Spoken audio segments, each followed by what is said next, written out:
What's going on, everyone? This is Sean from All Things EV, and this is a first impressions video of Ford's very first all-electric, built from the ground up EV called the Mustang Mach-E. But before I do that, I want to update you on a couple of important events that I will be at. Number one is the Tesla Cybertruck event that's coming up this Thursday. I will be there on hand, and I'm very much looking forward to it.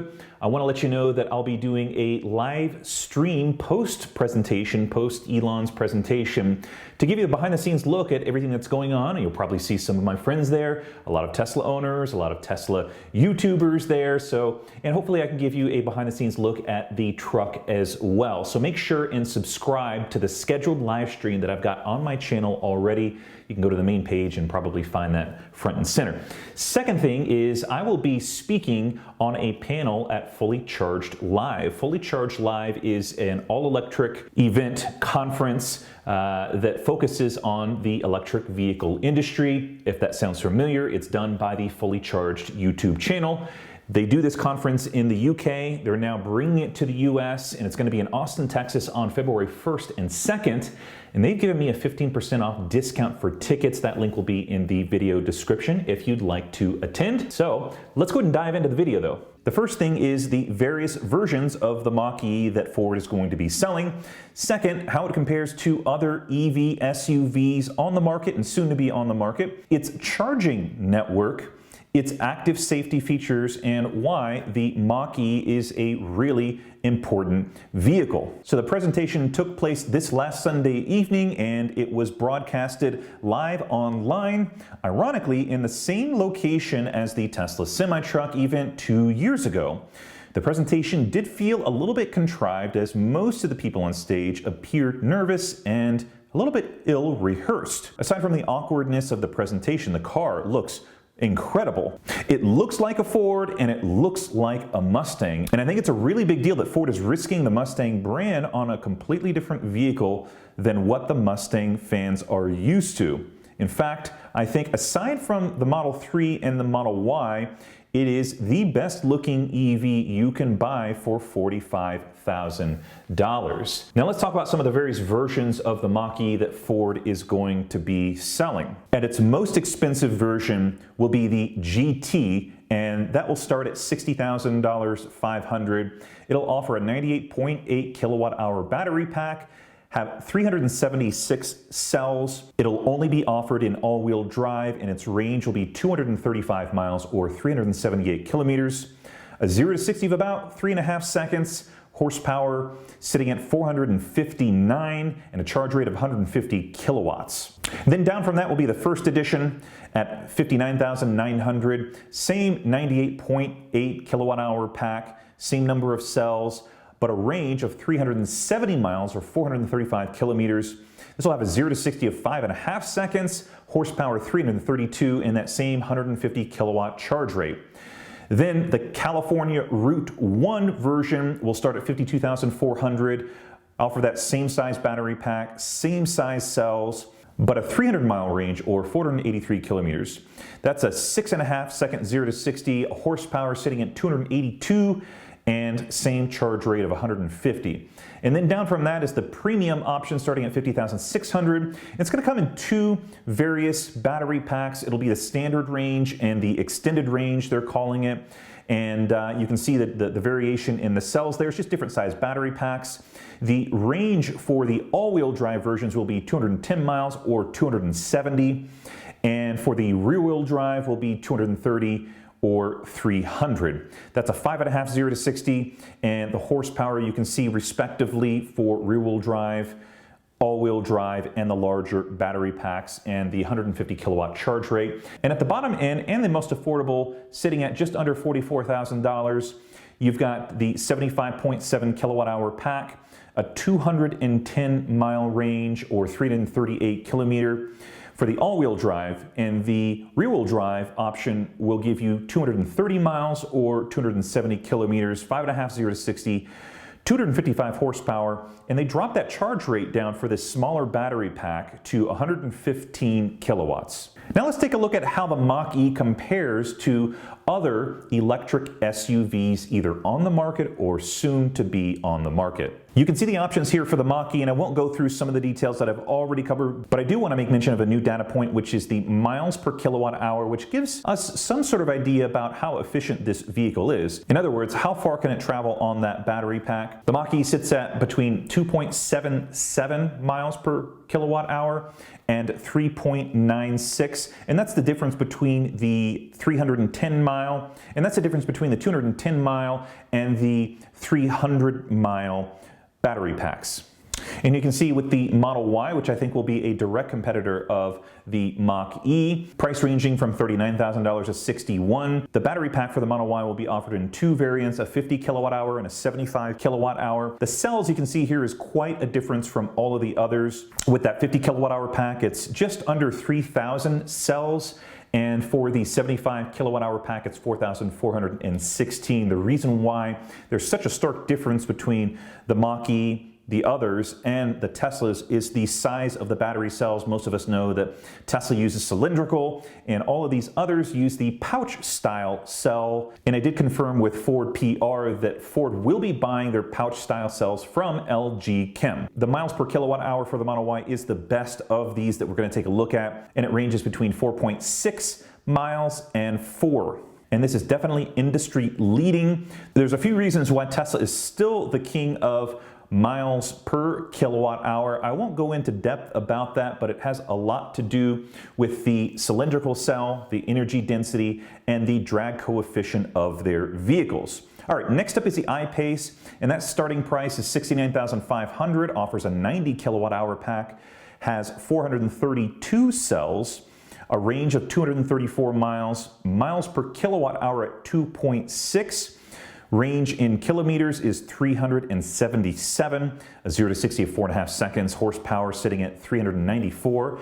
The EQC, we don't know what the pricing is going to be in North America, but it does offer an 80 kilowatt hour pack, have 384 battery cells, a range of between 277 and 293 miles, and the miles per kilowatt hour is the second best at 3.46 to 3.66. Range in kilometers is 446 to 472. The 0 to 60 is 4.8 seconds and a 402 horsepower. Charge rate is sitting at 150 kilowatts.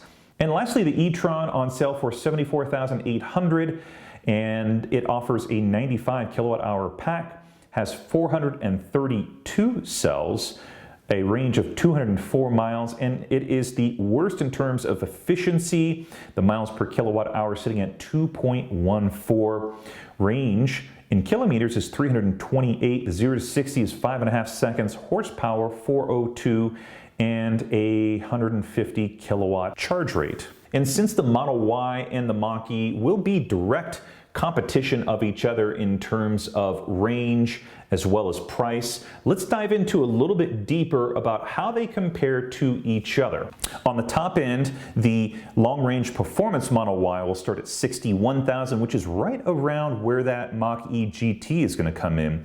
But you can see there's a huge difference in the battery size of all of Tesla's Model Y variants, as well as the range. It's just you get more range for a smaller battery pack. The charge rate, of course, is another big difference, sitting at 250 kilowatts versus what the Mach-E taps out at 150. And then down from that, you've got the long-range all-wheel drive sitting at 52,000. Same 75 kilowatt hour pack, 280 mile range, 4.8, 0 to 60. And we should expect these higher price variants of the Model Y to come out first, so sometime probably in mid-2020, maybe a little bit sooner. It really seems to be that Tesla's pushing forward hard on getting this Model Y out to market. Then down from that long-range all-wheel drive, you have the long-range rear-wheel drive, same battery size, a little bit less expensive, a little bit more range. And then the standard range rear-wheel drive will offer that smaller battery pack, the 50 kilowatt hour, offer a 230 mile range or 370 kilometers, and a more affordable price. And I think that if Tesla can come in at $39,000, they're going to be able to undercut the Mach-E at that lower end. Same range as the Select variant of the Mach-E, but less expensive, and it's just going to be more efficient. In terms of the battery size, it's going to be a lighter vehicle. In fact, all 4 of Tesla's Model Y variants should be significantly lighter than the Mach-E's because of that smaller battery pack. Now let's move on to the fast charging DC network. Ford is partnering with Electrify America here in America, Electrify Canada in Canada, and Ionity, I believe, for European network. And in terms of the American fast charging DC network, it's good and it's getting better. It doesn't quite match what Tesla offers today, but Tesla also has a 5-year head start on Electrify America.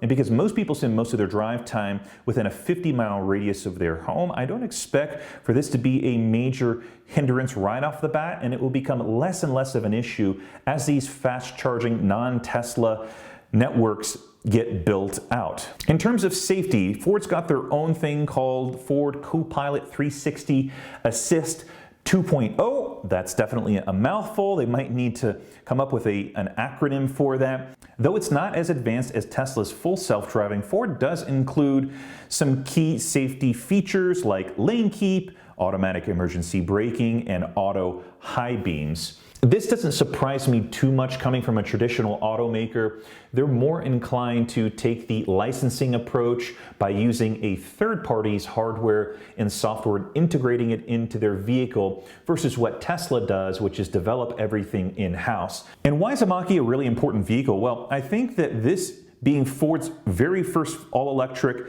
vehicle built from the ground up, it's a huge step for Ford, and it's a huge risk that they're using the Mustang brand to kick off their first EV, because if for some reason it doesn't go very well, it could tarnish the Mustang brand, which has a very loyal following. This as well is the first EV made by a traditional American car company that does not look weird. Here's looking at you, Chevy Bolt, that weird looking bug electric vehicle from GM. The Mach-E also is the first EV outside of Tesla and Rivian to offer an EV at 300 miles or higher. And they've partnered together with fast charging networks to ease the concern of long road trips. All of this tells me that Ford is not just making this vehicle as a compliance vehicle to satiate some of these ZEV states.